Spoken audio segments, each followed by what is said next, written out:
Saturday, August 4th, we'll start our special board meeting with a flag salute.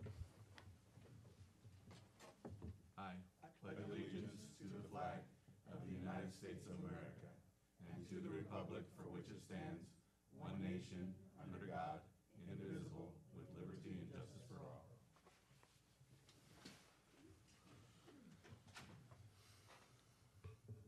So I'd like to welcome all of our guests today. And is there any need for Spanish translation, Mike? Can you? ¿Habrá necesidad de la traducción al español para alguien? ¿Usted ocupa? She says yes. Okay, do we have? Yeah. And headset or something, are we going to be able to, do we have it ready or do we need to wait? Okay. So we'll wait until we have that information or that material.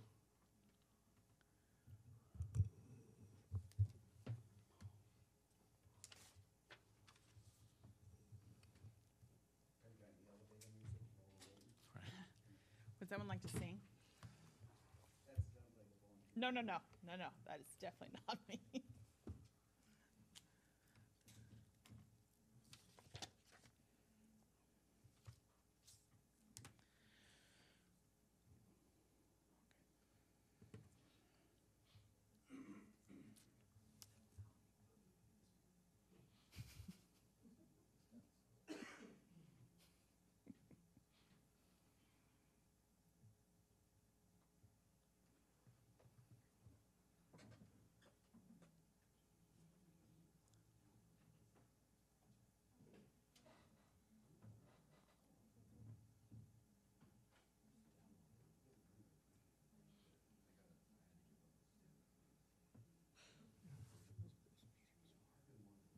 I doubt it.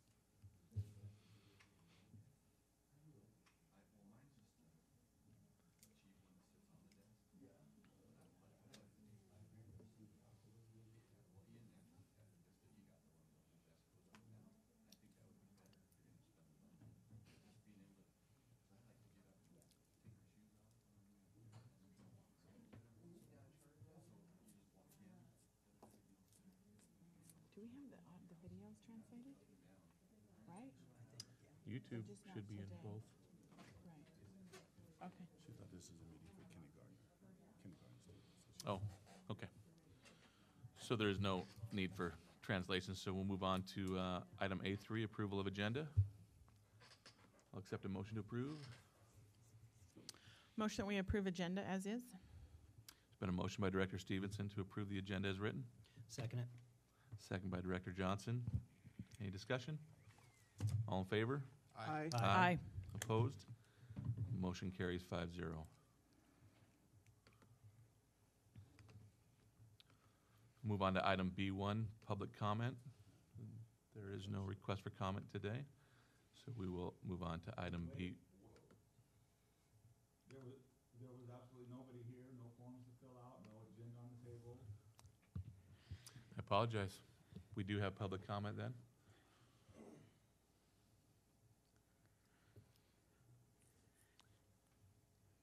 So we'll pause again to allow people to fill out the public comment sheets.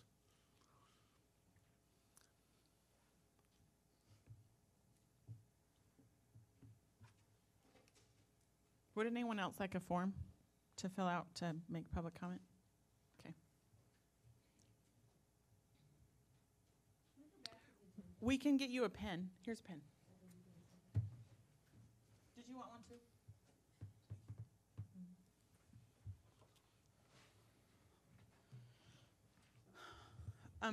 The person that would be making it change back to that is handing out the forms. I was looking all over for this agenda.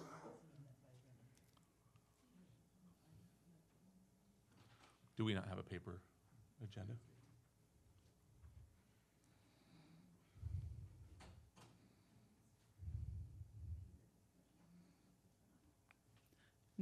You're welcome to sit down. We're not quite ready to go to. If you're not quite ready, I'll come back. Okay, I'll come to get you.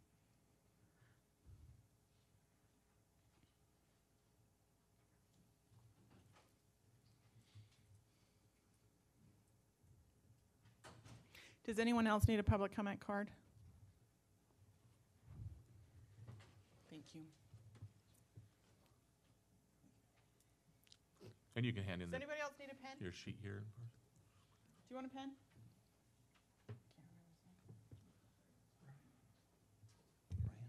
Ryan, do you need a pen to fill that out? Okay. I'm sorry, I don't know your name. You got a comment card in front of Greg. Do you need a pen? Okay. What is your name? John. Okay, just most faces I recognize, and I didn't know yours. Thanks. Maybe I should have asked you, because I asked Mike, and he's like, I don't know. Okay. Yeah, I know. You do? Oh, okay. Well, maybe I should have stood by you and asked you those questions. Somebody that's lived here forever.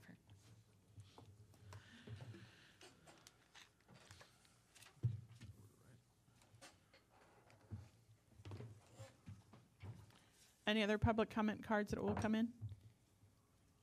In the future, just so everybody knows, there should have been somebody here to announce that, but there's always public comment cards in the back, on that back wall back there. And there's should be agendas back there, but it doesn't look like there was today. I think she's making those copies now, though. Right.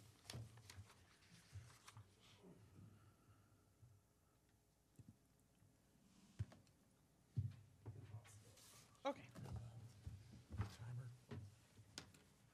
I got it. Yeah.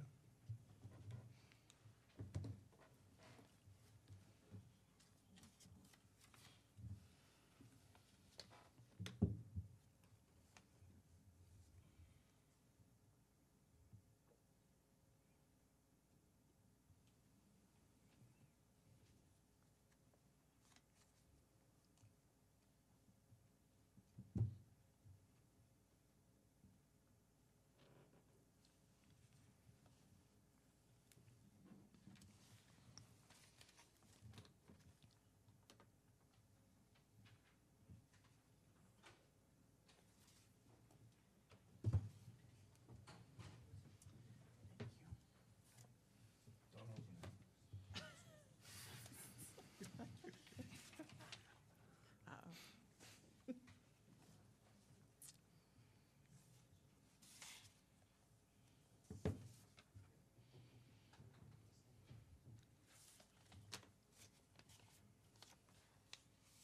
Did you guys get one? Do you guys need an agenda too?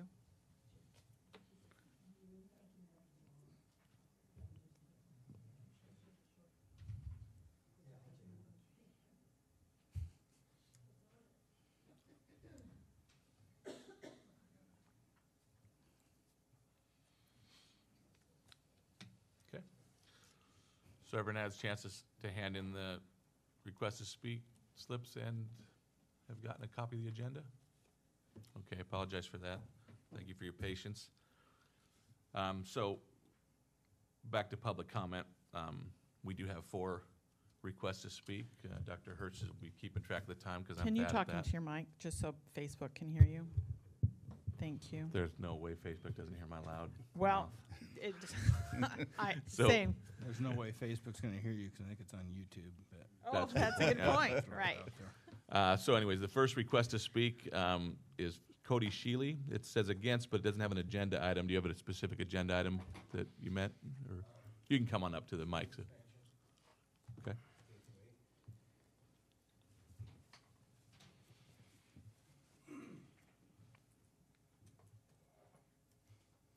I read your analysis last night. of cost Can you turn on the mic? I'm sorry.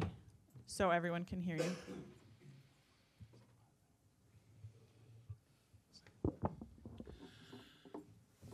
Last night, I was going over your cost analysis for the K through 8 transition. $32.6 million is your current estimate. You guys also told us a year and a half ago in a board meeting that the expansion of the current schools, instead of building the new elementary school you went to bond with last year, was impossible and unfeasible due to utilities. Now that's your current plan, except you want to expand all of them, not just Luticaga and McFarland. It seems like you guys don't actually have a plan. You're just grasping at straws as you go through. I'd also like to know how, if the K-8 transition goes all the way back to her original employment interview.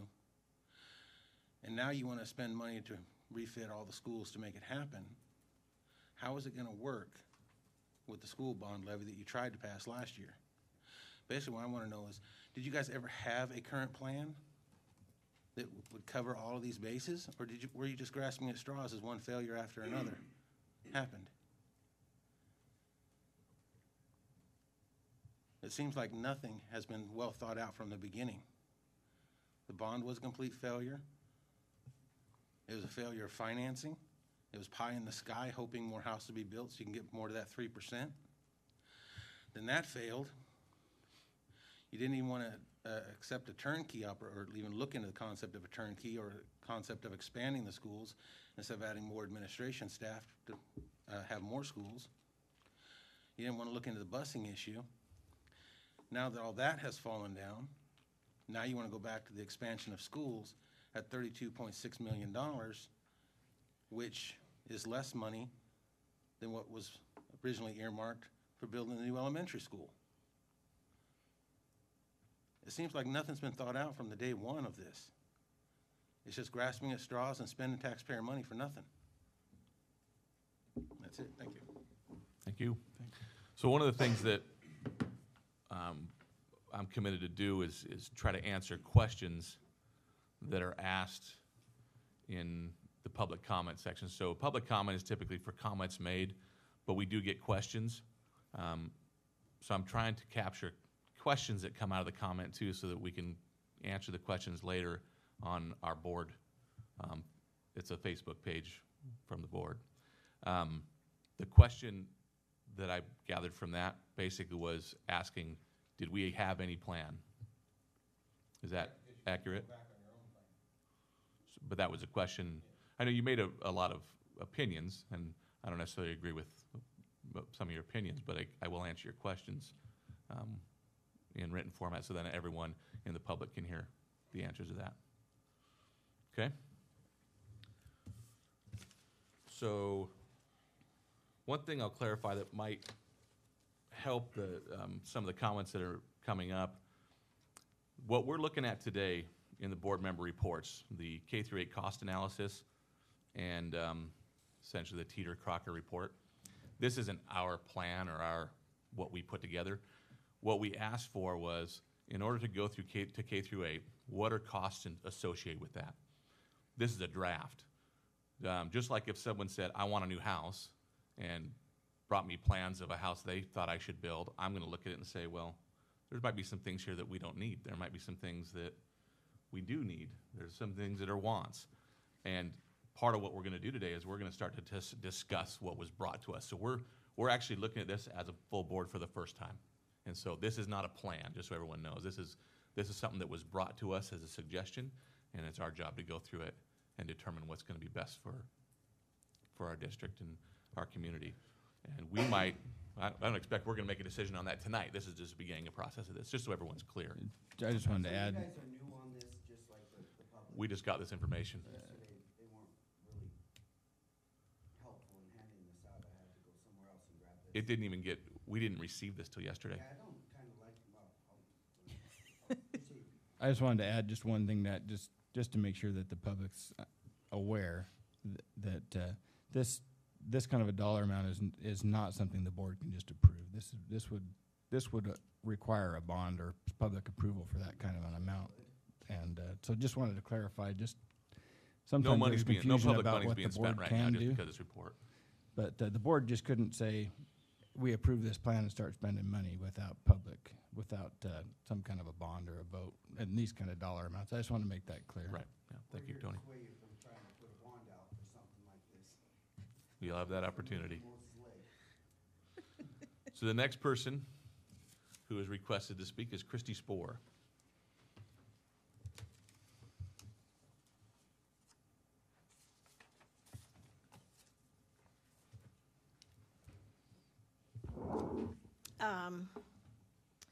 I just want to make sure that you guys note on the first page of, page 2 of the space requirements evaluation, that all of the schools are fair to poor or for space, and in order to put this together, it doesn't make sense to me.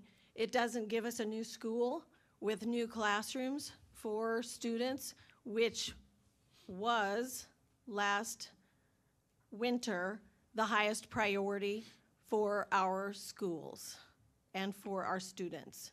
So to me, this report should show you all that this is the wrong direction, the wrong path, and I would hope that you would take this and that you would work at spending $32 million for another middle school so that we'll have space, and sometime down the road, if you need to for the space, you'll be able to pull the sixth graders back into the middle school, if that is what the community desires to do. Thank you. Thank you. And next up is Mark Spohr.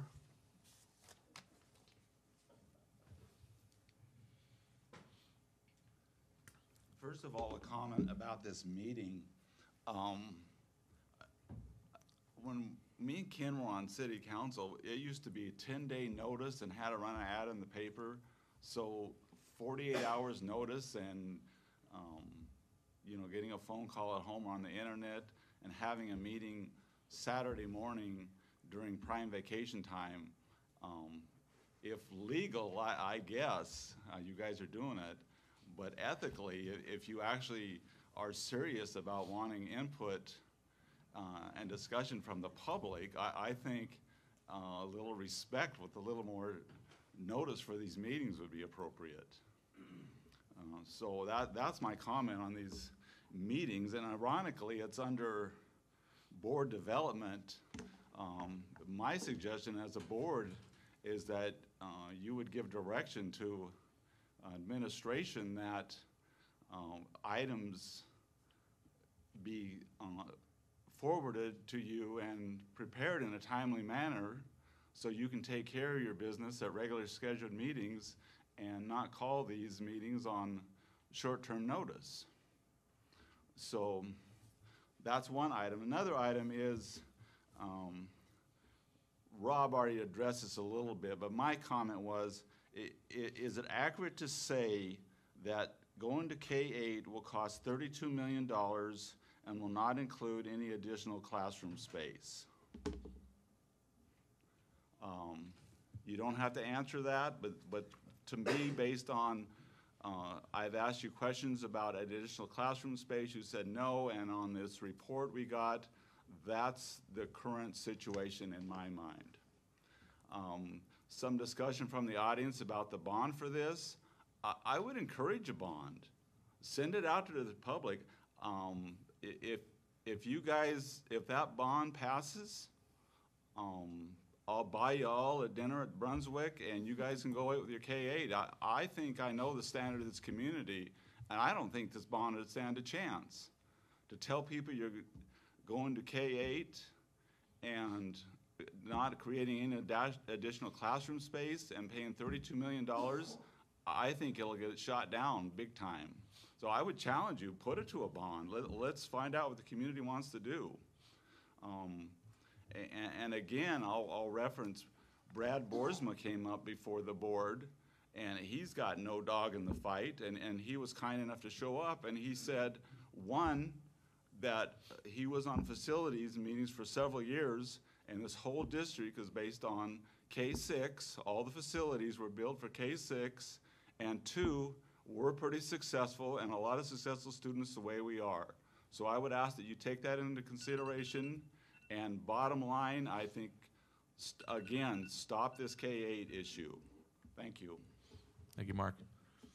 One thing I do want to comment on based on what Mark said, because it was a good question or comment. So this meeting, just so everyone knows, our meeting to go over the budget and this information is actually scheduled. It's our next board meeting. I just felt like this was an opportunity, more of a workshop for the board, to have some discussions even before then, so that hopefully at the next meeting, it's a more concise for the community. So this really is more of a workshop meeting for us. We're not taking any action today, and so Not on the budget. We are taking action, but not on the budget.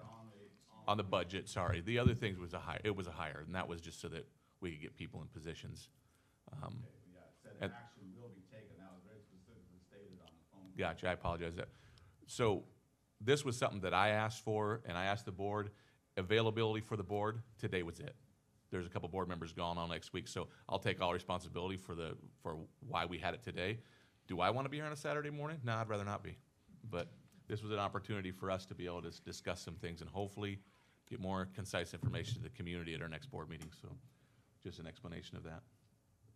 So thank you for your comments. Oh, sorry, John. You brought it in late. Sorry. Come on up. Oh, almost missed it. John would have reminded us. I'll start reading Dr. Seuss. I think we need to turn on the 3-minute time limit. Yeah, no, we're gonna go through every page. I just, I didn't really have any questions, more so than just comments. I'll start, I sent an email out on June 6th to Dr. Hurst. Dr. Hurst hasn't responded yet. Now, there's a whole lot of hubbub, I don't wanna get into that, but him and I had a private conversation on the budget. I then talked to Dr. Rob, and it sounded like the budget was gonna come out in July and not June. I may have misunderstood that from Dr. Hurst, so I closed my trap and went on. Then that budget came out in a summary, and it's junk. And now we're getting this, 32 million. Well, one, I'm glad it's 32 million because you are gonna have to take it to a bond. It isn't gonna pass. Like Mr. Spohr said, it isn't gonna pass. So that's good news. We're not gonna have to make this step to K-8. But number two, this is a lowball budget. As a contractor right now, I can tell you, you guys, there's way too much work. There's not enough plan. So I urge the board to step back. I urge Dr. Hurst, step back, get a good plan together. Come back in 24 to 48 months when you have monies, a pathway forward. We're not taking steps and getting 2/3 of the way through this 3-year transitional plan and then having to step back and pull my kids back and move them around again. I don't think it's healthy for the school district. I don't think it's healthy for the children, and I think we need to be placing them at the highest priority. I'm not saying anybody isn't, but we need to keep those kids up there on a pedestal. Having said that, maybe it's paranoia or something, I don't know, but it looks like things are getting pushed through, they're rushed through. Dr. Hurst, see, they're mad at me now. Dr. Hurst, I think you could have had a little bit more together with your budgets and your feasibility studies and everything, and given a little bit more time before we started talking about renegotiation of a contract. Lucky for you, that got through. If I was sitting in your spot, Dr. Rob, we would have put his contract off until he showed us something. I'm not too happy with that, but I think you're doing a decent job, Dr. Hurst, and I think that with a little bit of discussion and a board involvement, that I think you'll take this district places. So, having said that, I'd like to see a little bit more notice. I'll leave it at that on some of these budgets. When I get these 24 hours in advance or 48 hours, owning a business, having 4 kids, all this is good for is propping up the broken table leg out in the back patio. This is a lot of work to get through there and come at the board with something, tangible to answer a question on. So I'm not saying I'm not dedicated to read through these, which, a Coors Light in a quiet room is hard to find when you have 4-month-old twins. So, a little bit more notice out here, get the public more involved. I think that's really the contention that you guys are running against most of the time is the public feels like they're not as involved. So I'll leave it at that. Thank you for your time. Thank you. So that everyone's aware too, these items, if I'm not mistaken, are going to be on our next board agenda. Opportunity for the public to have a little over a week to go through them and also come with some questions or comments at that point. I believe there's a budget workshop and then a board meeting and then this meeting, right? And that's August 15th. Yes. Before. So again, to clarify, this was an extra one that I just felt that based on what I had seen, I thought the board would want more opportunity for conversation on this. So 6 o'clock is the workshop on the 13th, and 7 o'clock is the board meeting. To clarify that for everyone. And the board meeting will have, it's a public hearing process for the budget. The As board always? meeting- The I mean, no, workshop I is the mean at public the- hearing. Yeah, The 6 o'clock is the public hearing. okay. So, have I received all comments? Okay. So move on to item B2, board member reports. And these are under board member reports strictly because this is for discussion in this area. So when I had asked the board to have a meeting, my hope was that if we had a chance to read through this, I know I read through this at about 10 o'clock last night, but to have an opportunity maybe for us to get some clarification, to us to have some discussions about our feelings on it before the next meeting. So I just want to open that up to any discussions that the board wants to have. Do we want to regarding start? Any of the items. So you I pick think an we need to item. start with one. Do we want to start with a budget or the cost analysis? It doesn't matter to me. Well, I think because Becky's here, we should do budget. She sounds like she might not mind having a couple more minutes. Yeah, she would appreciate a couple of minutes, but. So Okay. since Teeter Crocker's first on that, why don't we start with that? Well, I think the K cost analysis is comprehensive of both of the space tables and the costs of the proposal in Teeter Crocker. So I think we should go to K cost analysis instead of Teeter Crocker's. Okay.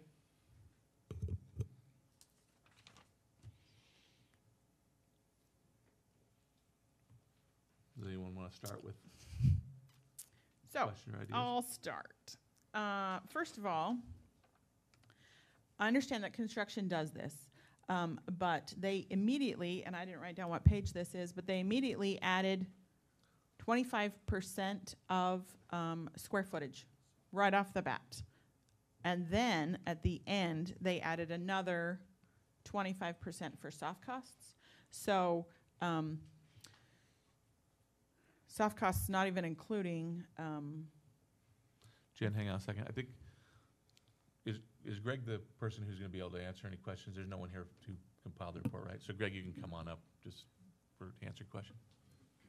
Go ahead. So I understand that construction, jumps high and those kinds of things, but that's 50% right off the bat was something that I was frustrated with immediately.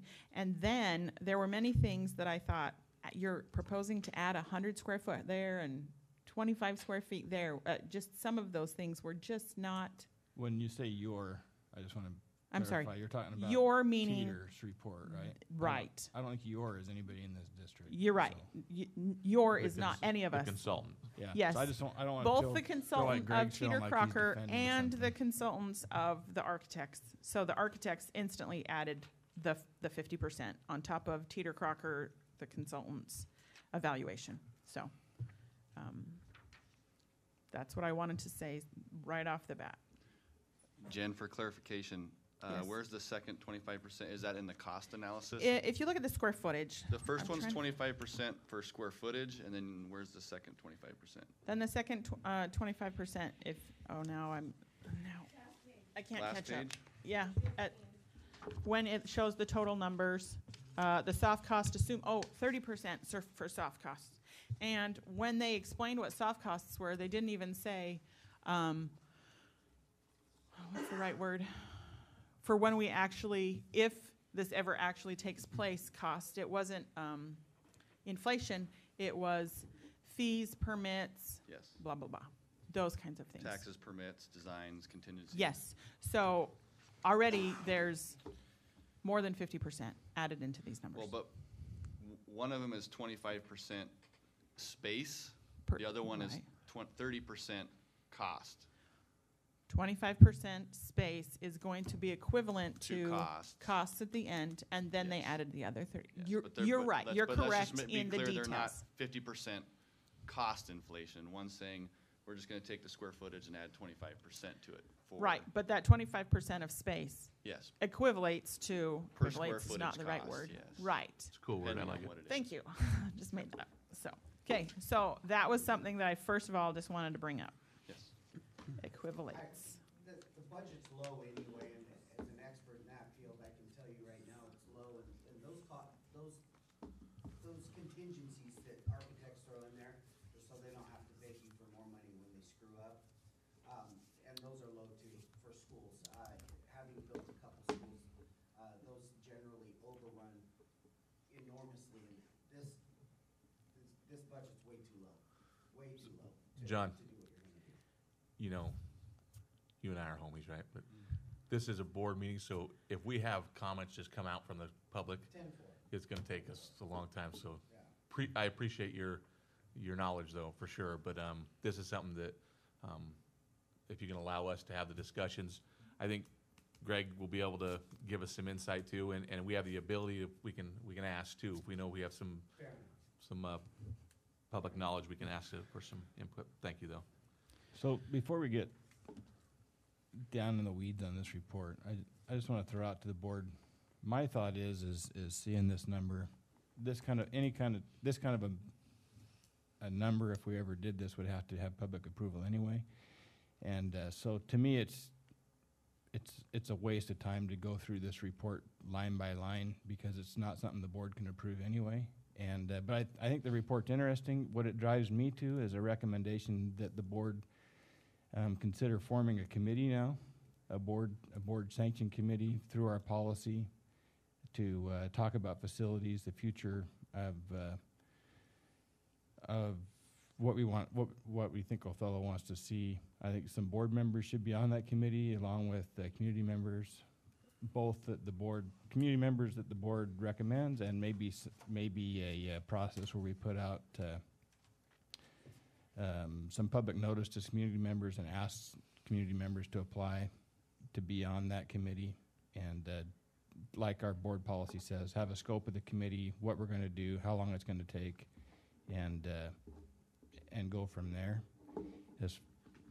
To me, none of this impacts what the direction the district's going for next year, because none of this is going to get done in the next 3 weeks. And so that my feeling is this is a good start, and that the board should consider starting a board sanction committee through policy, figure out who we want to be on that committee, how long it's going to take, what the scope is, with the ending goal of going back to the community with some sort of a bond that reflects what this community wants. To me, it's to spend an hour on a report that in my mind is meaningless at this point. It just doesn't make a lot of sense. I would agree. I would say, terms that we've used before, sometimes that you get the Cadillac, and when, maybe the Chevy Cruze is going to do what needs to be done, I might even go up to a Impala. But what I was hoping for, because, and I've said it before, I'm a chiropractor. I don't have expertise in areas of construction and even educational program, that kind of thing. But what I want to do from a budget standpoint, I wanted to see what's the minimum that we need to make to make these schools functionally K-8. And when I look at this, I don't feel that this report is minimums, but more of, this would be if we have pie in the sky kind of. This would be if we could have the greatest thing. Like, for instance, the performing arts and stage at every K through 8 facility. I mean, we had stages at our K through 5s, or they were K through 6 at the time. And when we remodeled, we decided to eliminate stages, and there was a reason for that. Obviously, I don't remember exactly what it was, but I think there's some things that definitely, when we look at that 32 and you go, wow, there's a lot of things that I question whether or not that's needed to go forward. There's also questions I have about, and Greg, you can probably answer this now, was this assuming where we are right now with students, or was this assuming that the increase in students coming from portables and being put in permanent classrooms? That 32 was everyone would be put in a permanent classroom. Another school would not be considered because we'd absorb the growth within the current schools, correct? No. This would assume we would still have students in portables when this was done, and there was, on There's a Hiawatha- number There is Yeah. a number there to get rid of. that says To get rid total of to eliminate. to get rid of them. So that was an option. If you look at Hiawatha, just the rendition for Hiawatha, it had the 2 extra rooms Although, that could be added on Right. to eliminate the portables or not. right. So the total project cost of 32.6 included the total to eliminate portables. Correct. My understanding was not everywhere, no. In our conversation with Phil Crocker, his focus was solely the K-8 transition. It did not focus on, and he used these 2 terms, safety and security or elimination of modulars. But where it made sense, he included those components. So it was not each school site. I think Scootney was one of the ones we talked about where they have such a significant number of portables. And the layout of that site and how you can use the acreage just didn't line up. So he provided his report as conceptual and a planning tool. So certainly not a hard fixed number to help us guide what are the next steps. Where do we go from here? That makes sense why there were some schools that have 4 portables, they only suggested 2, so, okay. Yes. Well, That I think makes it more sense. confuses me more because, well, a couple things. When I'm looking at the square footage from the original report that didn't have any dollar amounts, those square footages, they don't match then the one with the cost analysis. There is no match to the numbers.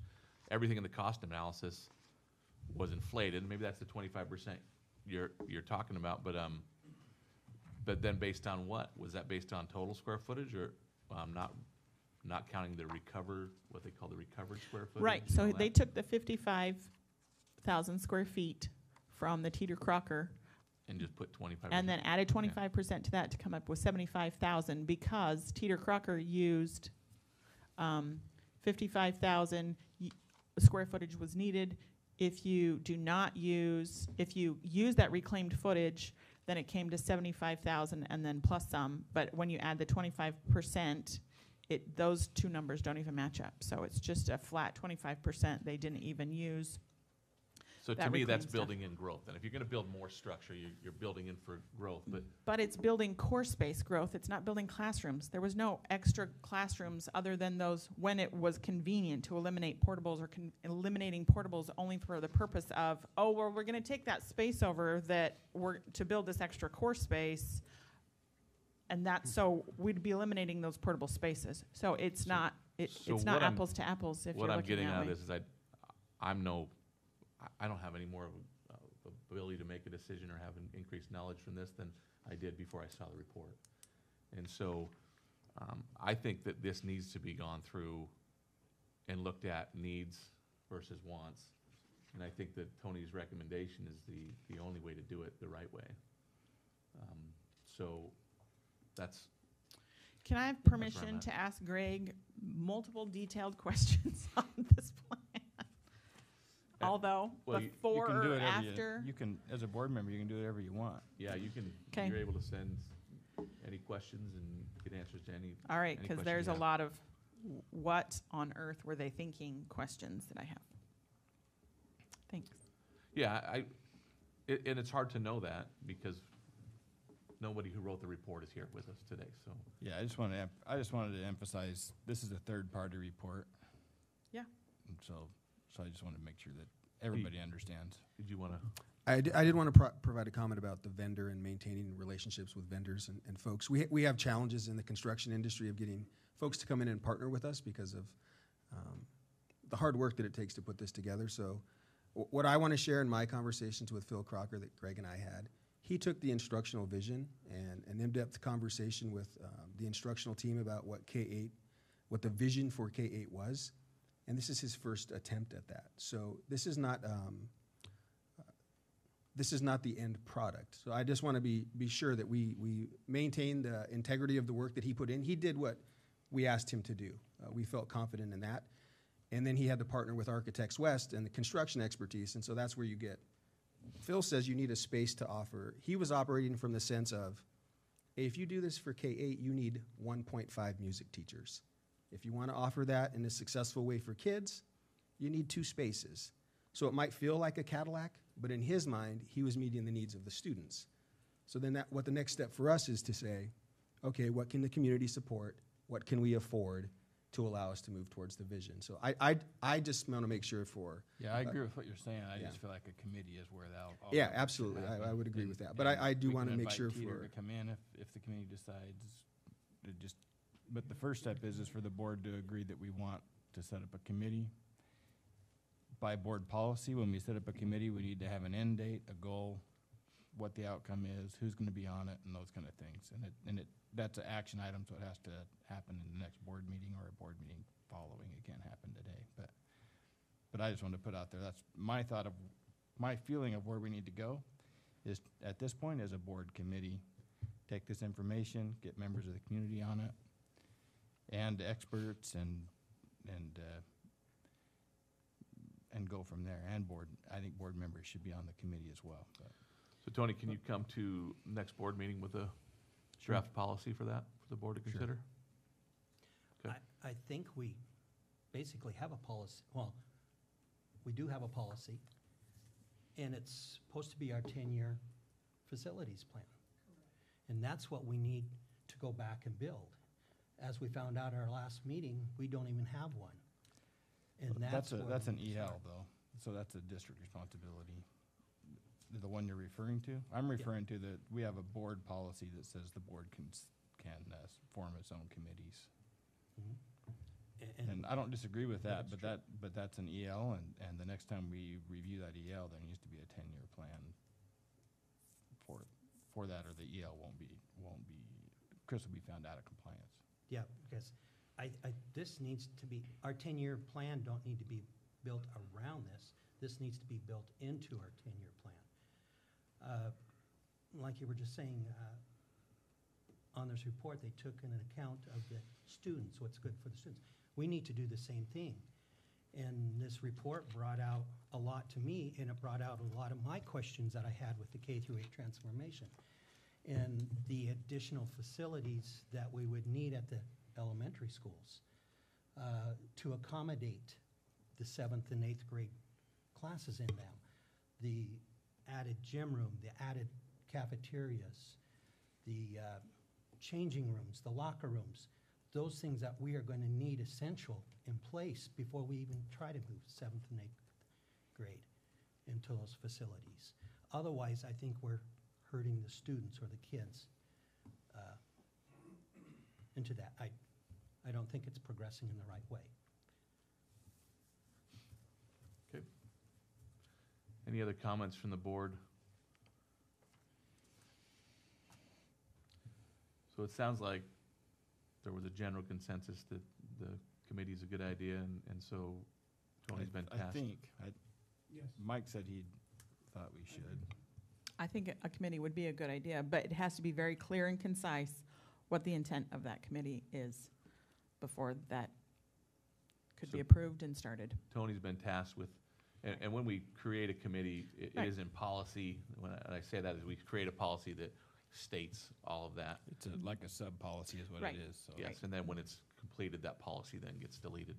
Right. So Tony will bring that to us in the future. So the next item for board discussion was the 18-19 budget. Thank you, Greg. One thing on this that I wanted to say to add to Pete's too is on this K-8 analysis is these images of the schools and the facilities, they're just renditions. They're not I mean, it's just saying you need this space, this could be where it's at. It's not anything set in stone. So if you have questions about that, Okay. Thank you. It's in there. Okay.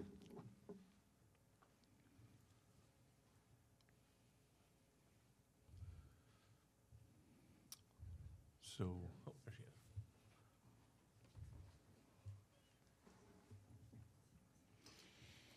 Morning. Good morning. How are you? Good. Thanks for being here. You're welcome. So I have prepared. Will you and- talk into the mic? I will. Sorry. How's that? Is that Thank better? you. So I prepared and posted, as required, the preliminary budget for the public input, knowledge, and feedback, which is the same as input. So I understand that there's some questions and some clarifications that you would like to have this morning prior to the completion of the formal presentation. So I will do my very best to answer those questions.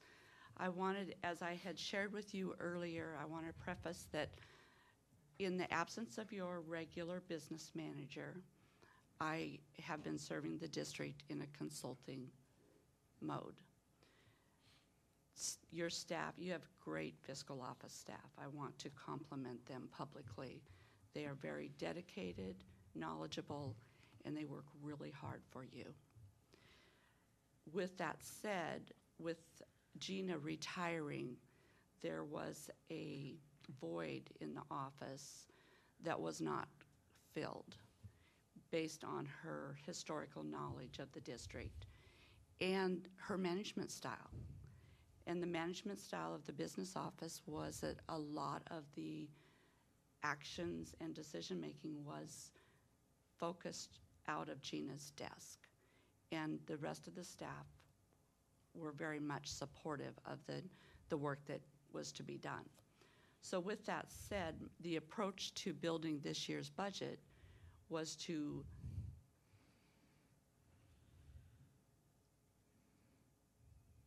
address the changes that the legislature required, create a status quo budget in the areas of curriculum and classroom instructional delivery, so that when your new business manager came on the job, that you had a working budget in place, that then she could build a relationship with the principals and the program directors, and again, move forward in the same manner that Gina would have in making sure that the budget is built in a manner that meets the needs of the district and the students.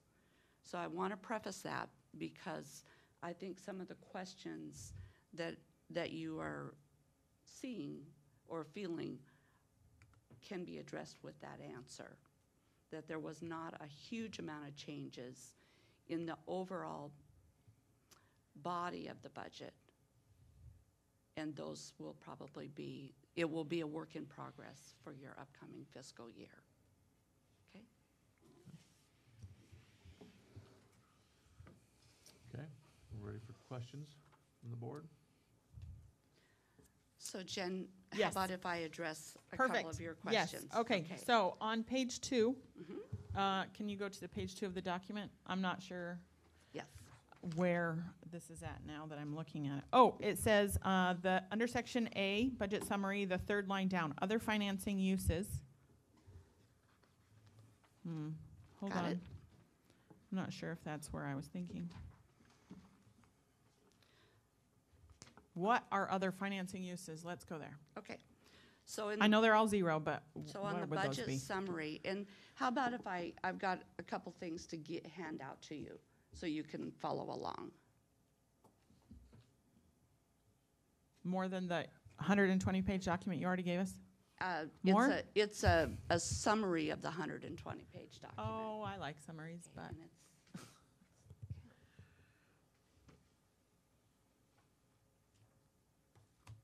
thank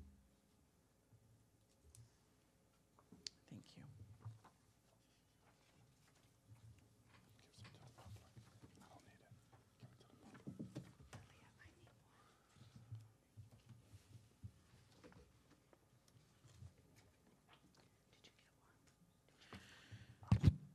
So I guess just not the numbers. In this Right. case, what would other financing uses be? Other financing uses are transfer of dollars from one fund to another.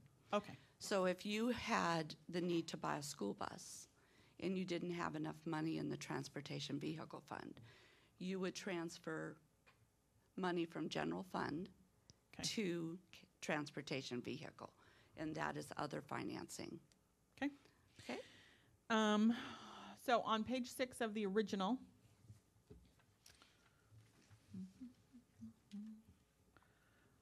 local taxes dropped from budgeted 17-18 to 18-19 by $500,000. Correct. Why? The legislature, So is that the levy change? that's the change in the levy. Okay. So in the year 2019, your local levy will be limited to $1.50 per thousand Okay. for Right. for each student.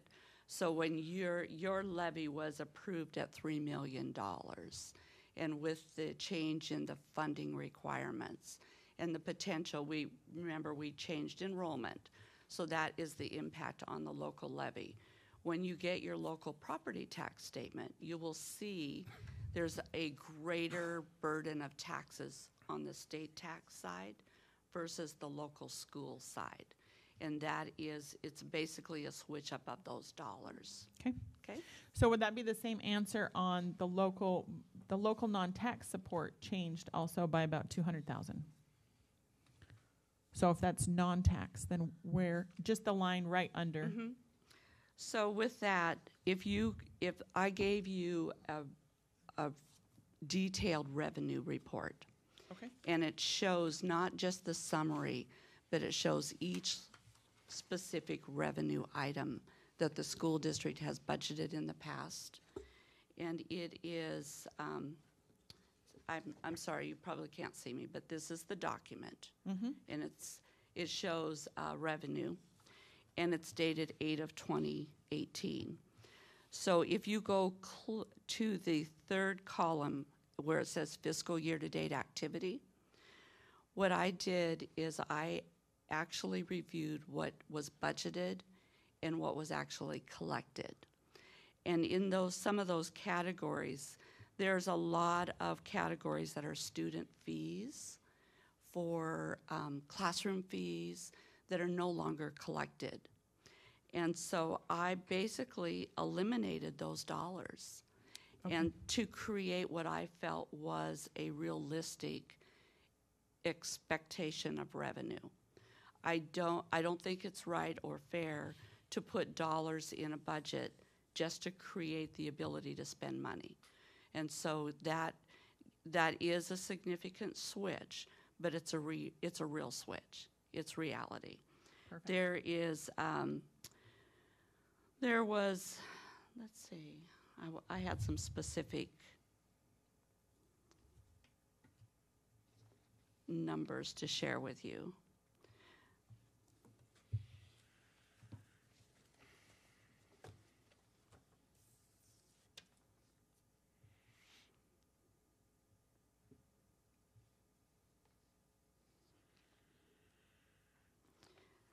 There was $10,000 last year budgeted for PE uniforms at the high school.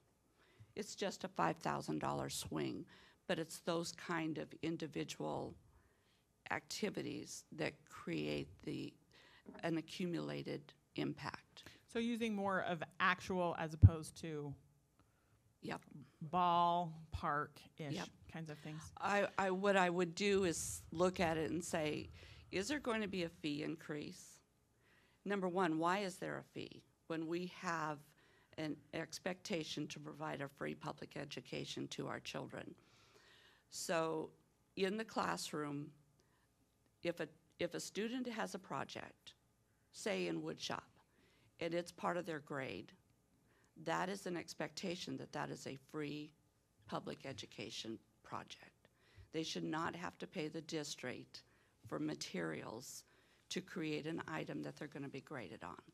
Those are the kind of things that I look at in a budget and go, nope, we can't budget that. As a mom of four, I know it's semantics, love but that I hate idea. that word free. I prefer the word public funded or something like that, because it's not free.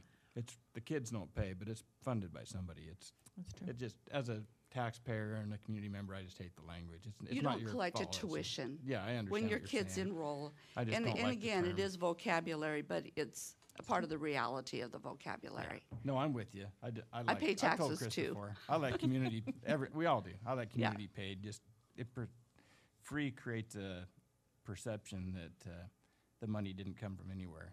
It Sure. came from somewhere. It sure does. Even if it's not technically local dollars, it's still being paid by community members, people in Washington State. Absolutely. So it's public funded. I just want to throw that out there. Okay. But that's why the change in that bottom line. Okay. Okay? Revenues from other school districts and other entities. So I know that last year it was 0, and this year you have some for other school districts, but what and why? It still is low, but it's my understanding that you have a community schools that's outside of the basic education program, and that there are some tuition dollars that are paid, and that's what that revenue is. And then you also have another. So that would be other entities, right? Yes. Okay. So, and then you also have a community schools program that in the past has been funded with a grant, but it was, from the feedback that I got from Amy, that funding has not been secured. So I did not include that this year. So Okay. you have, also in 89, you're looking at 89. Is that what you're looking at? I'm looking at the 8,000 line and the Right. 7,000 line. Okay. You also have catering from your food service program, and that goes into that category. Into the others as well? Mhm. Okay, so other school districts, what would be from other school Other districts? school districts. The only thing that it would mean to me is perhaps a transportation co-op. And we do have that. All right. Thank you. Mhm. Okay. I have more of a statement than a question. The budget itself, I thought, was good. I understand it. And I don't really have a lot of questions at this point about the budget itself. I just wanted to remind Chris that for me to vote on the budget, it needs to be compliant with EL5. So I need to see, not today, but before the actual budget hearing, an additional document in a summary format that's easy for the community to understand. I like this kind of information myself, the detailed stuff, but I think my feeling is to be in compliant with EL5 when we get to the point where we approve the budget, that there needs to be some kind of a summary format. Gina did a good job last year in providing one that shows it broken down, shows that it's in compliance with the budget's priorities and all that stuff. I just want to make sure that, I'm not saying that it should already be here, I just want to make sure that everybody understands, from my view, that summary format needs to be in place before our meeting on August 13th. Absolutely. Something that's Myself easy and- for the community to understand. Right. Becky and I have already spoken about this. She's aware of the EL. We talked about the simplicity. We will have that for the public on the 13th meeting. And I did email her all of the documentation from last year that Gina did, so she's very aware of that. And as somebody else commented, the earlier we can get that out to the public, the better, from my view, just so they have time to look at it. Both is great. And then the community members that want to get into the weeds and look at every line can do that. The ones that just want to look at it globally can do that too, in a concise and easy format. Right. I've always provided a budget summary that it may not be as comprehensive or in the same format as what Gina had provided you, but I've always done that. I will tell you that I'll do my best to get it out in the next week, but I do have other obligations Sure. that sometimes get in the way. Sure, and we do have a few weeks before the We August just have a 15th. couple, It comes up really, quick, just a but- couple. 10 days. But, Yeah. and I'm not saying to make it like Gina's. To me, I want a summary format, and this isn't policy. To me, I like graphs and colors and not just 1,000 numbers on a page as an overview, but that's just my personal preference. That's not a policy, so. Well, the original meeting that we had was actually, you had some of that, Yeah. so Yep. you've Yep, already for had a sure. little flavor of that. That's all the specifics that I had. Okay. Thank you. You're welcome. Is everyone looking right at me? A general question about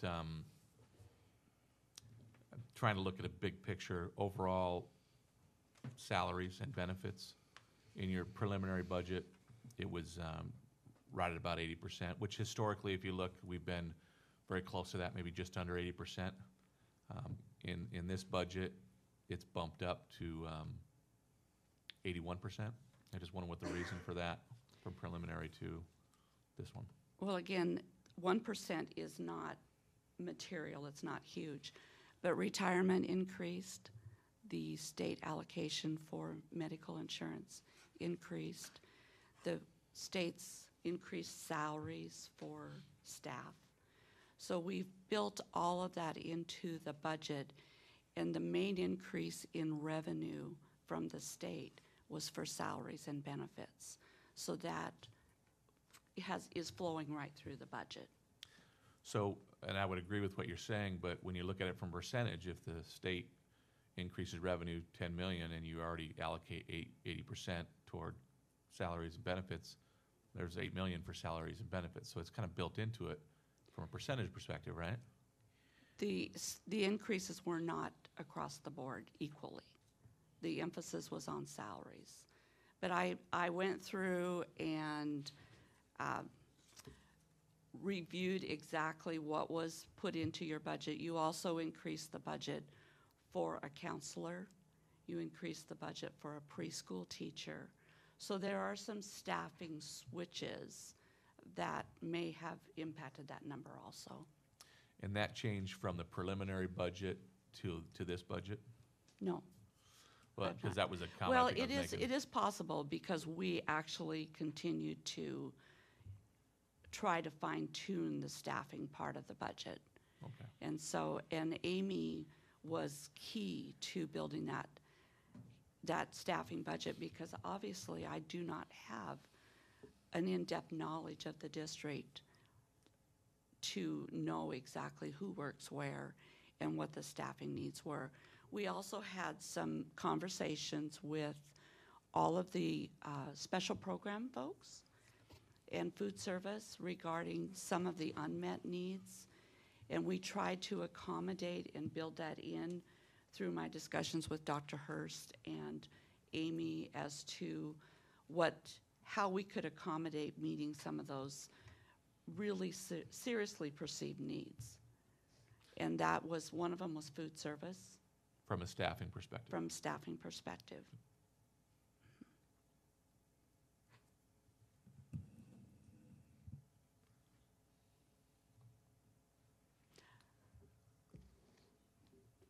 I will give you this.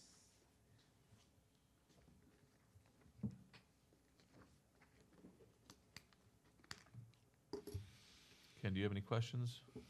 There's one for each. I would ask you just to give these to the board since they're not, it hasn't been approved. That's 18, 19, and I have one more for 17. So these are the 2 years compared.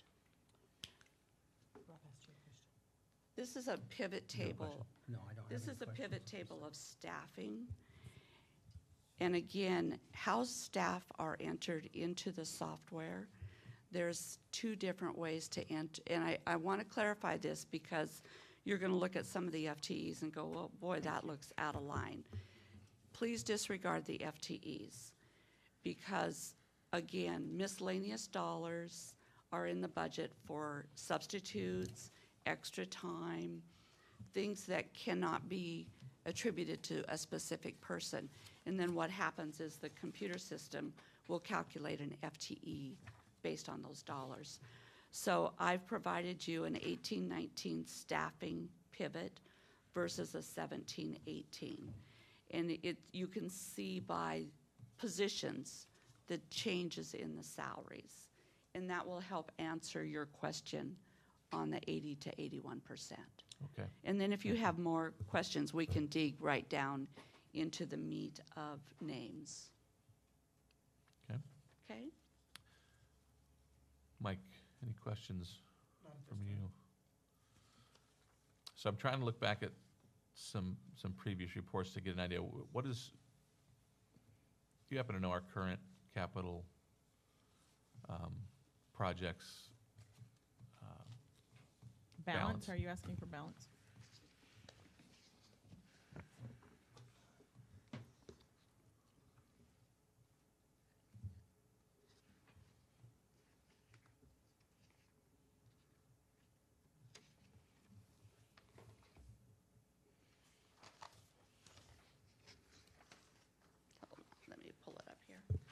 So the balance that's in the budget is the balance as of June 30th with some projected interest earnings for July and August.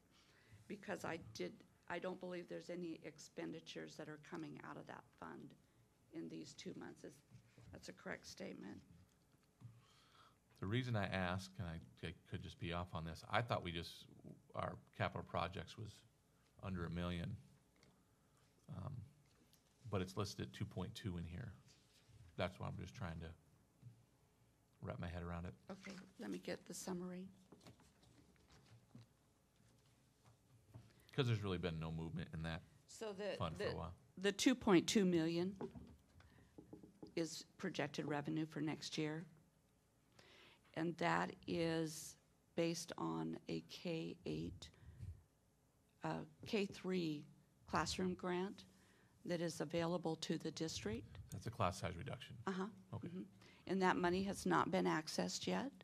And so your capital projects budget was built to accommodate receiving that grant and spending it. And that's where that grant will go. It won't go into the general fund.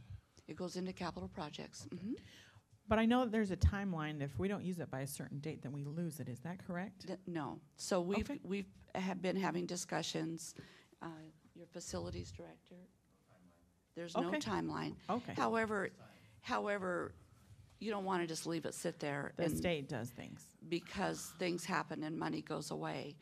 But we have clear confirmation that those dollars are available to you. Is that a one-time grant or is it a yearly? It's a one-time grant.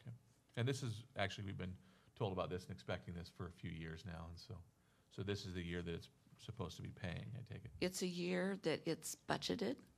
Okay. The money's sitting there waiting for you. So the projects have to be determined and planned in order to get the money? Yes. Okay. Yeah. And the K3 implementation takes. K2. K2, I thought it was K3. It's Takes place K3. in- Oh, I'm Takes sorry. place in 1920 school year. It has to Okay, so, open but what this grant is for is to create classroom space. And be ready. for And that. once the classroom space is created, it has to be maintained for 5 years. And then after 5 years, it can be used for anything. So it would take planning on our part in order to be able to take advantage of the Mhm. funds. You Okay, could thank you. actually, I mean, you have an avenue of accessing those dollars in your planning process so that you can accommodate some of the needs that you're talking about with your shuffle, with your K-8 transition program. You've got some creative ways to access and fix your facilities. I know it was built into the bond to take advantage of it and use those funds. So, Based on what your bond schedule is, I would encourage you to maybe look outside of having a successful bond to access that money. Because having a successful bond and getting it into place can be I'm a talking lengthy about the process. failed bond. We did have that 2.2 Oh, I added see. in the failed bond I see, okay. to take advantage of it that time. That's what I was referring to. Any other questions from the board? Not for Becky. So you have other budget questions, though? No, I'm sorry. Okay. Not with that line. Those Okay. lines. Thank you, Becky. You're welcome. Appreciate your time. You bet. You're welcome. So I brought this up before, and I just want to bring it up again to the board. I agree wholeheartedly with what Ken's saying. There's some specific needs that we're going to need for adding 7th and 8th grade to our current elementaries. And I think that we have an opportunity to plan, which is going to take time, put a bond out to the community, which may or may not pass, for every need that we may have. But there's some specific needs that I just feel like we could take care of sooner. When you look at this budget, which I still have some reading to do about the increase in salaries, but even with that, there's a projection of $100 million surplus. We have currently over 4 million above the board required reserve. If I'm in my personal life, if I'm wanting to add on to my house, for instance, I'm gonna budget to save money to do that and not expect to get some kind of money from some other area necessarily. And I think we have the opportunity as a board to do that as well. Not that we have to say right now, transfer money into capital projects, but to earmark monies from this surplus and from what we have in our general reserve to move to capital projects to do things like, I think, and this is just in my opinion, my mind, the gym space, right now having gym and lunchroom shared, I think is difficult for those schools. I think Wahidas has shown that it's much more functional to have two separate ones, but that's some of the cheapest square footage as well, a gym, because it's a big box. You could see it was about, I think they estimated 1.25 million for a gym. But if we were able to, as a board, budget that over the next couple of years and then follow with projects to do that, we could definitely address some of these major needs that we know we need right off the bat while we're assessing long-term needs. And I would just encourage the board, as we're going forward with approving this budget, that we talk about that if the board is in agreement with me as well. Okay, so because our budget changed from 55 million to 62 million annually, what is the number according to policy? I don't have them all memerized. 10%. 10%. Yeah, it goes but from 5.5 I just wanted million to to clarify, I'm 6.2. not sure that that 4 million is correct, because it's 10% of undesignated and uncommitted, and that's, the 11 millions, that's including some designated and committed funds. Yeah, there's a number in the June financial report that stated 4.4 that was currently undesignated above the reserve, the 10%. So the designated was figured into there. There was a technology designation and there was another one. I don't remember off the top of my head. So Yeah. as long as those numbers are correct, that's why I use that number. Yeah, I was thinking it was more like 2 point something, but that's, Yeah, there were some designations in there that we found out were not truly designated reserve. I think Becky shared that with us in the past. Anyways, and I'm not saying what the number would be, I'm just saying I feel like it would be feasible, and I think it would be prudent for us as a board to look at saving that for those projects. And it just comes down to even if it's toward the end of the school year, when we see where we're at financially, when we get that second assessment of student enrollment, maybe in March or something, to say, okay, based on the budget, things are going like we thought it would, let's go ahead and move this much money into capital projects.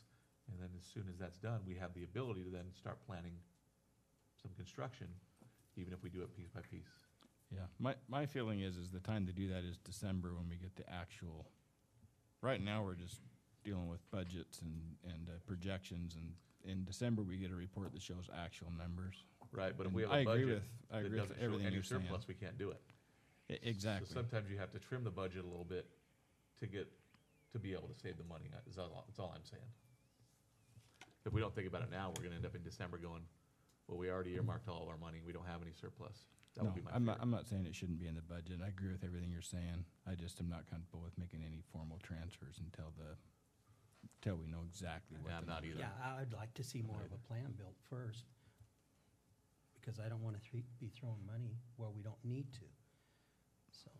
And I think when it comes to this idea of a separate cafeteria and gym, it wouldn't matter the configuration to me. I think that's a better option in K through 5, K through 8, doesn't matter. So that's just my personal feeling, though. So that was just a statement I wanted to make, and hopefully the board will think about it. We'll have more discussion before the budget's approved. Okay, if we're done with the board discussion items, let me get back into today's meeting.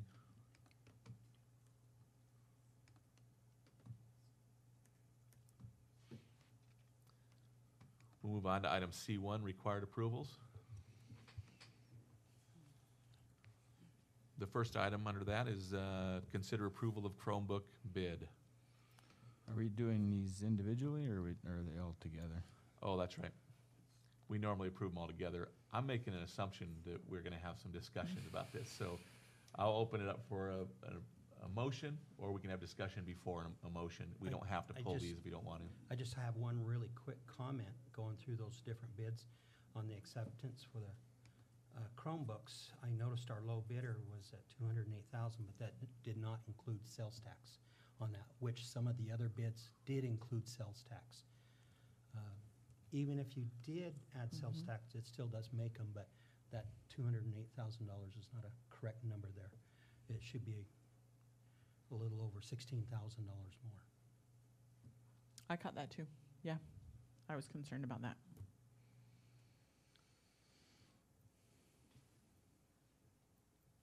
They're tax-free. Yeah, just from Firefly, but everybody else has to pay tax, right? Right, that would be great. So is that a comment or just, so if we do approve, we'd have to say we're approving, understanding that number is not including sales tax, correct? Yes, And then you said it, like you said, it Even doesn't though- change the low bidder. it still makes them the low bidder, it just Okay. did not include the sales tax. I have a question on this. So I know that part of our undesignated reserve, there's about 800,000 in there for technology. I know it's for specifically says technology infrastructure. Is the plan for this to come from that fund or that earmark, or was this going to come from the 2017-18 budget? Adam, could you answer that? For the purchase of these Chromebooks, was that coming from the 2018 budget, the 17-18 budget, the 18-19 budget, or was it coming from the designated reserve that we had for technology? I'm not familiar with which budget it's going to come out of. Okay. I think Becky Is is it shaking her in there? head. She can answer that I question. thought there is a funding Oh, sorry. Mm-hmm. in the memo that shows that 120 of them, it doesn't show a dollar It shows the amount. categories, but it doesn't show though This year. if Well, it's none coming of from them- well, even when you come from a designated reserve, there's going to be a category you put it in. So Gotcha. I get the categories. It just doesn't tell me where it's coming from, which year's budget, or If you look at the budget, the proposed budget, Mike, sorry. if you look at the proposed budget, there's a declining balance for your Chromebooks of about $120,000. The accounting system has a specific code for the designated reserve reductions. So what happens is it's a two-step process. So you have available dollars in that reserve of, right now, it is,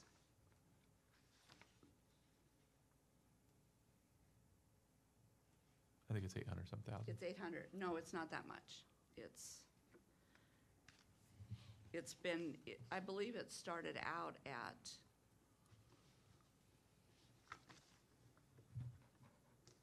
I can clarify those numbers for you. I don't want to give you a number that's incorrect. But it is certainly part of the basis for the dollars that are reserved. It meets the definition of what can be charged to that reserve. Okay. So it's coming out of the reserve is what you're saying? It is. Okay. I just have one other, and this is probably more operational, but it says that 641 Chromebooks have been surpassed their, what they call the end-of-life use. What determines the end-of-life use? Well, when Google started with started handing out Chromebooks, it's even just kind of like a Windows device. You know, you get your Windows updates every week that annoys a lot of people. But with Chromebooks, they kind of set like a 4-year limit. At one point, they set a 4-year limit for updates. So that would be not only security updates, but also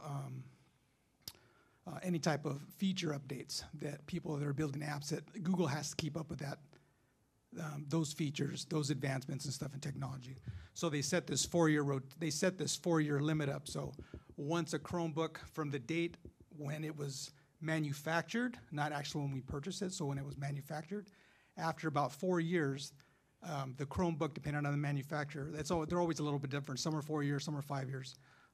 They'll stop receiving those updates. So a majority of the Chromebooks that we have, that we're replacing, they're either end of life already, or they're going to become end of life about halfway through the year, which means some of the testing and stuff we have, some of the software we have, may or may not function as it's supposed to. So that's why we're replacing some of those. So when you say most, do you know what percentage or that we're replacing are less than 4 years old? That I don't have an exact number. Okay, I'd be interested in that number, just to make sure that we're getting the maximum use out of our Chromebooks. I know we have a insurance plan and stuff like that that people pay, and or that the students or the parents pay. But I just want to make sure that that our Chromebooks are in district are making it the 4 years, and the majority of them are, and that we're not replacing them after 1 year, 2 years, kind of a thing, if that makes sense. It does. Next question is, what happens to these Chromebooks after they meet their end of life? Well, currently, the company we're working with, one of the companies we're working with, Firefly, they have a recycle program, I believe. There's a website we can go to state these are the ones that we're going to recycle. These are the ones that are end of life, and they actually will give us dollars for a set amount of dollars depending on the device. So we might even get some of that. Some of the money we're spending, we might get some of that money back. If that makes sense. Have you guys looked into being your own recycling program? We have not. The amount of ones that we're going to be recycling, because I assume that they're taking some portion of that because of the quantities that eventually we're going to be doing every 4 years. Then we're not getting a portion, we're getting the full amount. Does that make sense? It does. And my son's Chromebook just died a couple months ago, and so I'll give you $50 for it. I'm just kidding.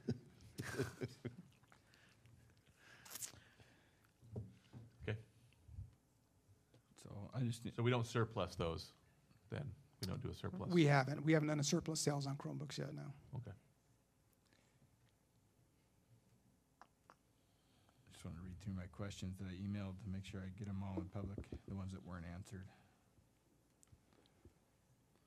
One of the questions I had is, and these I emailed some questions to Chris, and he provided an answer, but I told Chris I was going to ask these in a board meeting as well, just because I think it's good for the public to hear these questions as well.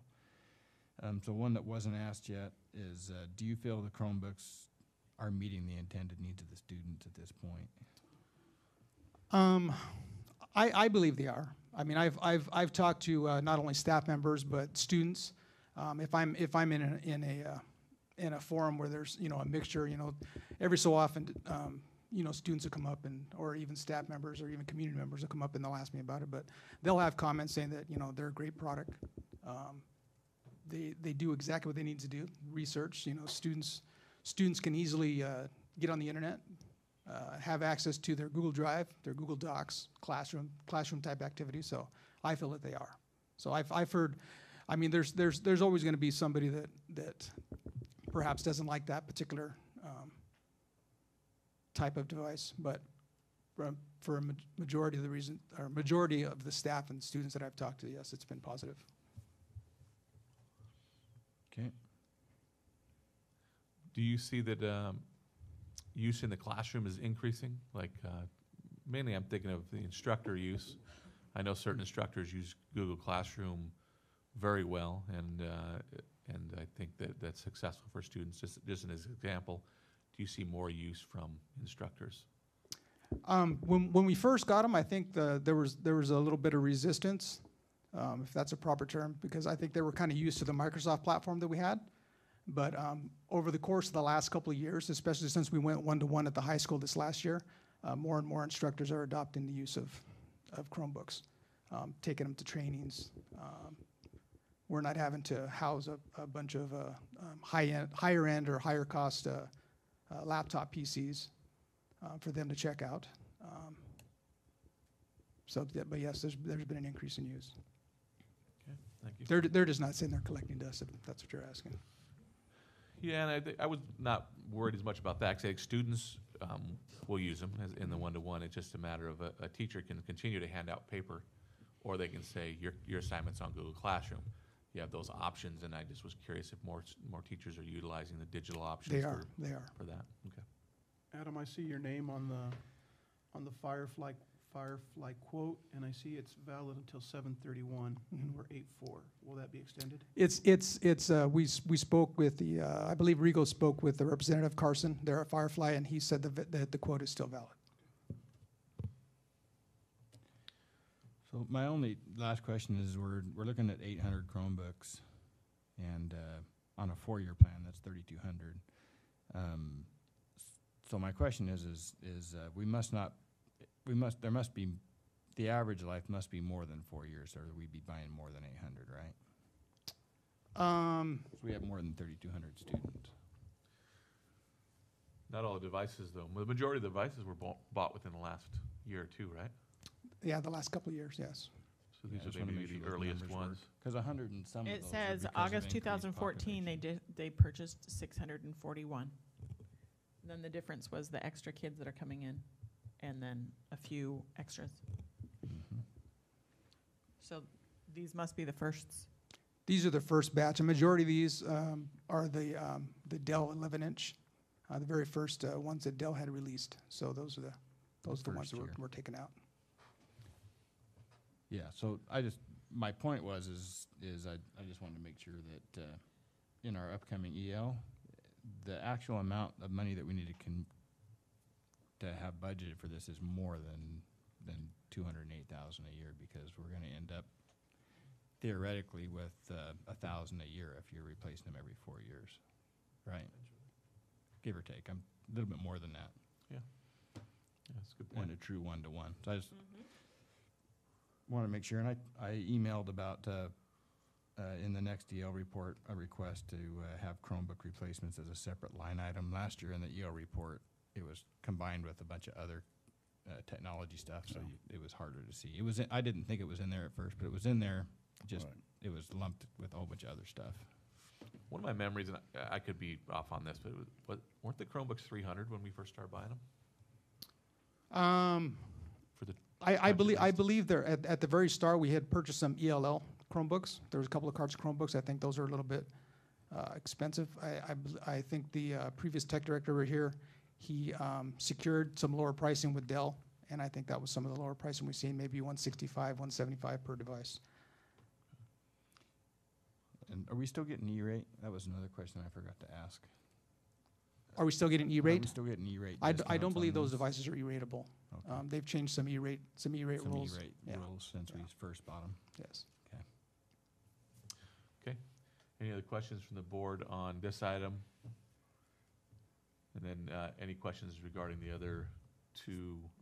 I just had one more statement, Okay. just to consider, is that I would like the board, it's probably not the board's role, I just want to throw it out there, that with that buyback program, I think that's great, but I think the kids should be offered first right to match that offer. Whatever the buyback is for their Chromebook, I think the kids should be able to match that if they want to buy them and use them for college or whatever. Just my personal opinion. Well, if I may, I know Rigo's kind of kicked around the idea, and I know other people have brought it up before, of once we start getting into this 4-year rotation, to offer or find a way for the students to purchase the Chromebook once they leave, so that that'll be available to them their first year of college. Yeah, I think I saw that in the email that I got, Okay. but I think that's a good idea. I just would hope that it's tied to something real, so we're not overcharging or undercharging the kids. You know, Firefly is going to give us nothing. I'm for sure it's a low 4-year-old number. boys. Yeah, I'm sure it's a low number, but at least it's a number that's sustainable, right? Yeah. That came from Yeah. somewhere. Maybe outgoing seniors get their students out or something. Whatever the case, I think that even if it's 4 years old, it's useful in some way to someone. Yeah, I didn't see the number. I'm sure my guess is it's $25 or something, but that's just my guess. Okay. I have a hard time giving my old computers away, so I'm sure this is no different. No more comments or questions on the Chromebook bid? Is there any comments or questions about the personnel assignment orders? Okay, then it sounds like we're ready to motion for item C1. Thank you, Adam. I motion we approve item C1. Been a motion by Director Garza to approve item C1, Second it? second by Director Johnson. All in favor? Aye. Aye. Opposed? Motion carries 5-0.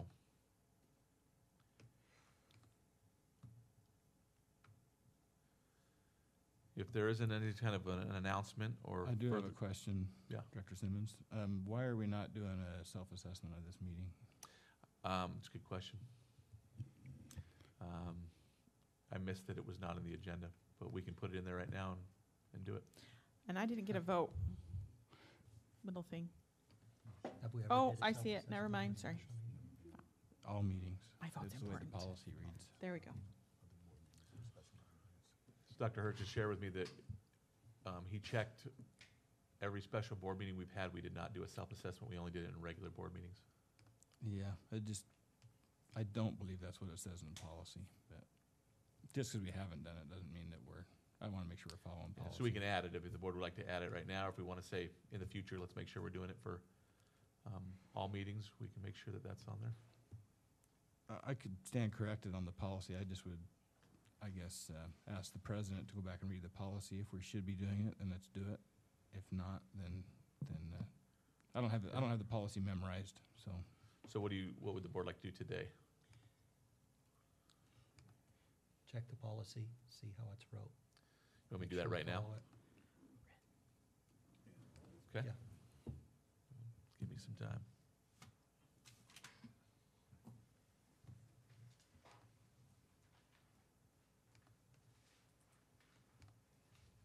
Is that the way, does everyone want me to check the policy now and see if we should do this? Yep.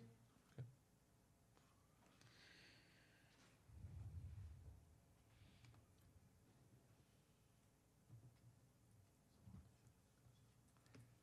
It's 4.1.2, the first statement, in case to help you find it.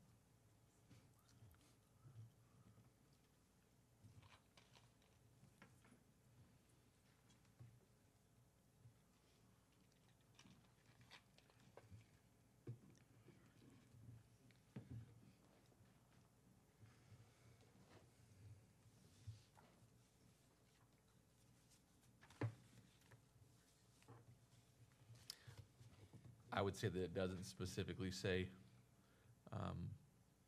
which meetings. It just said the board will use the following instrument to evaluate its performance during meetings. GP 4.1 It's just the schedule. is the purpose of monitoring, which doesn't get specific. And then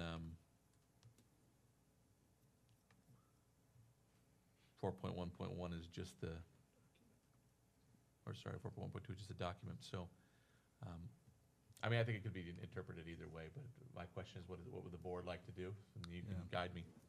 To me, I don't know how you can interpret it any differently than if it just says the board will evaluate performance during meetings, to say that somehow that says that we're not doing it in all meetings. It doesn't say, if it said regular meetings, I'd be with you, or with Chris or whoever, but to Okay, me, what do it you just think? says meetings. So to me, if this is a meeting, then we should be doing it, and it is a meeting.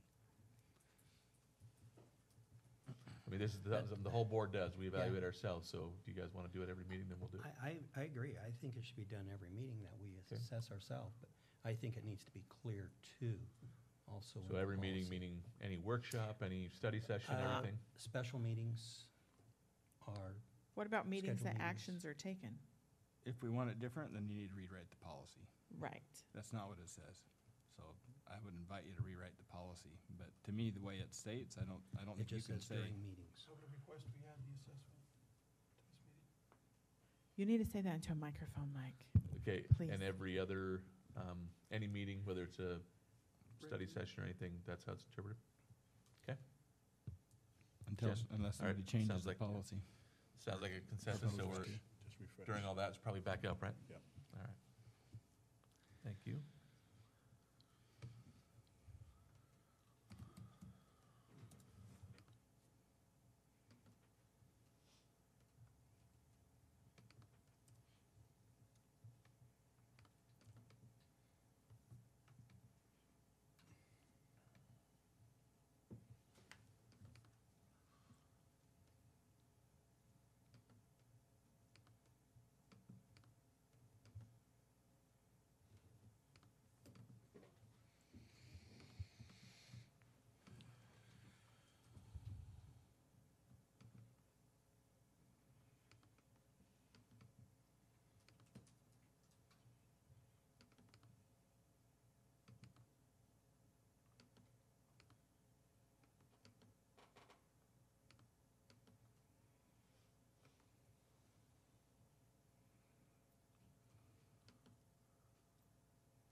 Okay, the first item, the agenda was well planned to focus on the real work of the board.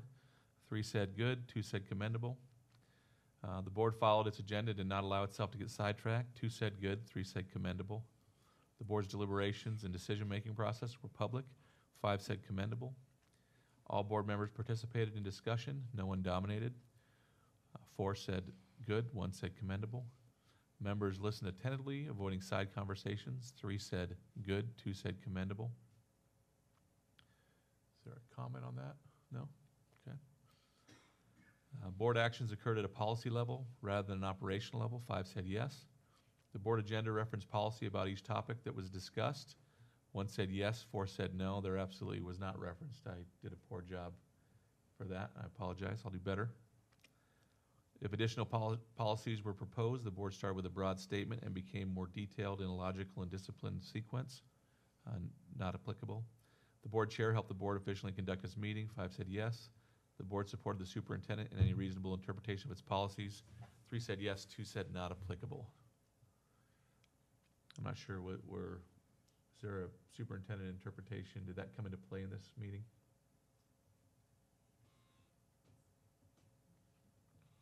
Okay. Overall meeting. Yes. Are you asking for, anytime we do a required approval, and that is one of our policies, that if you approve it, you're supporting the superintendent, from my view. Okay. The, what does the rest of the board feel about that? We have a policy that says the superintendent will only put certain items in required approvals. It was correct. There was no question about it. So to me, by default, you're supporting the superintendent, his interpretation of that policy. You think, Ken, you're nodding your head? Yep, I have to agree. That's an interesting way of looking at it. I don't know if I agree 100% with that, but I'm one of the not applicables. What do you think, Mike? Doesn't have to This be. is interesting, because this Doesn't have to discussion hasn't be come up before, so I'm just Right. curious. unanimous. Right. And we've done it in the past, so I think we supported him. There was something there, and we okayed it. Yeah, I think in the past, I've always just assumed that in a monitoring report. Right. But Tony makes a good point, probably changes my thought process on it. Okay, overall, meeting was listed, 4 said good, 1 said commendable. There is a comment. Some discussions became more operational than they should have. General comment. That was just general comment by me. It's always something we should watch for, and overall, though, I thought we kept it about policy. Okay. If there are no other announcements or questions by the board, business is concluded. The meeting is adjourned.